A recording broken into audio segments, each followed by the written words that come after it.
It was raining. I was trying to get some work done. That's when the greatest idea hit me. I pulled out the tablet and I gave it all I had. A concept for the level.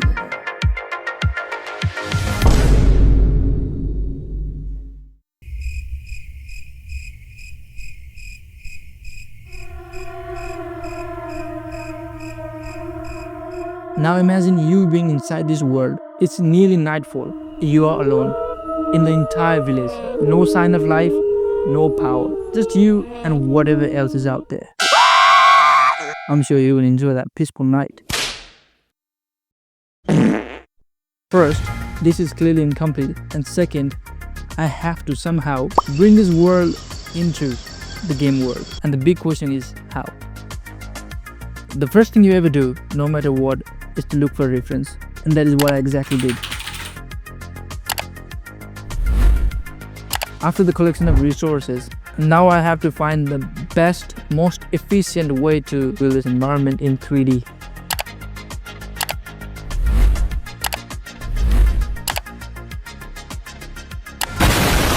Can you guess what I picked? Yup, you might have guessed it. But wait, what is that? Let me explain. Modular modeling is when you build small pieces like Lego bricks and merge them together, snap them together to create the final piece. So why is this good for performance? Because instead of loading hundreds of different objects, your game can use single prefab, which it can reuse over and over again, batching it all together like magic. Therefore, fewer drawers, less memory, and good visual quality. Now comes the ultimate question. How do we make it look real? To be honest, it was that moment I started questioning myself, will this approach even meet my basic level of expectation for the quality? Because the thing is, great visuals comes with a price. Your energy and the time you spent, and your techniques and skills. And as a solo developer with limited time, nail one asset and suddenly every other model lives up to that standard. Meanwhile, personally, I'm juggling with my full-time job, and my studies and my project from college as well, and this is my personal favorite project. Yeah, boy. Hello there. What I'm trying to say over here is I'm not trying to complain anything else, but balancing quality and deadlines is something that's really difficult. Honestly, at some point I also thought about, what didn't I just go with low poly? It could have been a one-day job for me. Finally, we've got the blocks and layout, but the thing is, how do you turn these block looking objects into something that's very realistic? Two magical techniques that I'm going to say to you guys. First, the 3-layer technique. Listen to this. These are very effective. Okay, in case of level designing, the 3-layered principle basically means you're gonna divide your scene into 3 layers. First, do big, medium, small. Big means the walls and etc. Medium, bed, tables, chair, and the small details like the spider's web, roots coming out of your wall, pebbles on the ground, etc. The more you fill up the scene with these small details, the more realistic it can look. And the second one is the outer boundary effect. And basically it means you don't have the limitation of the boundary anymore. You can put the objects that's coming out of the boundary. Okay, you know what I'm trying to say. You can see over here, I placed some objects that are changing the whole look of the model. Now finally, I sat back, relaxed, and I just looked into what I just created. It was looking beautiful. And it was such a relief.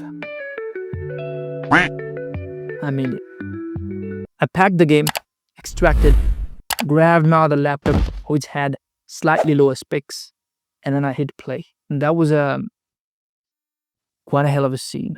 Frames were running in 14 FPS, barely. It was curling. Do you also think SDRP is useless? Should I switch to Unreal? And that's what I did. I switched to Unreal. I extracted all the project in one click, and the actual problem there was the foilers, the count of the polygons in the scene. Let's redo the work, shall we? We used to open a speed tree, create a new project, create a tree, export to Unity, import to Unity, layout in Unity, and you're done.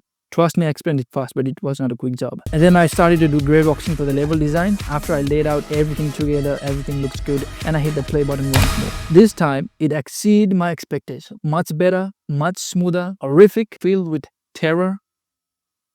What more do you expect? Now that was actual relief. At least for now.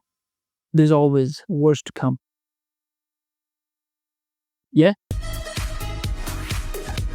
So this is where I'm at with this world. This is not a complete version of this world. You're going to be seeing much more coming out later in this YouTube channel. Whatever you listened, all this thing is just one part. There are other parts that I'm not mentioning right here, like the dialogue system, objective system, achievement system, crafting system. That's within the game itself. Character movement is improvised. Now it can run into the moving platforms, jump into moving platforms, which was not there before. It handles better terrain collisions and better walking on hilly areas, hilly terrain, up and down. There are a lot of other updates, character creations that I'm doing right now. So I'll be showing you all the characters that I'm creating for this game and how I'm doing all those things alone. This is going to be quite a good journey. The final thing that I want to say here in this video is, if you like the concept, if you like what I'm telling you or showing you right now, I want to support this project. You can support me by joining my Patreon page. Wishlist is in Steam. If this is available, I'll give you a link in the description. To fasten up this process, I would be needing to use assets already created by other people, and maybe whatever I can use, which may cost. If you can join my Patreon page, it would be more than a help for me. Not more than that, okay? You can just subscribe this channel and like the video, do a quick comment and your thoughts on this one. Until then, I'll see you in the next one. Bye bye.